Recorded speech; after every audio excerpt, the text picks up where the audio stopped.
ఈరోజు పుట్టినరోజు జరుపుకుంటున్న మీకు పుట్టినరోజు శుభాకాంక్షలు.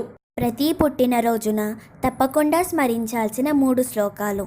మొదటి శ్లోకం: మాతృదేవో భవ, పితృదేవో భవ, ఆచార్యదేవో భవ, అతిథి దేవో భవ. రెండవ శ్లోకం: గురుర్బ్రహ్మ గురుర్విష్ణు గురుర్దేవో మహేశ్వరః, గురు సాక్షాత్ పరబ్రహ్మ తస్మై శ్రీ గురవే నమః. ప్రతి పుట్టినరోజు నాడు పుట్టుకతో చిరంజీవులైన 7 పేర్లు తప్పనిసరిగా స్మరించుకోవాలి. వారెవరంటే అశ్వత్థామ, బలి, వ్యాసుడు, హనుమంతుడు, విభీషణుడు, కృపాచార్యుడు, పరశురాముడు. అశ్వత్థామ బలిర్వ్యాసో హనుమాంశ్చ విభీషణః కృపః పరశురామశ్చ సప్తైతే చిరజీవినః. గణానాం త్వా గణపతిగో హవా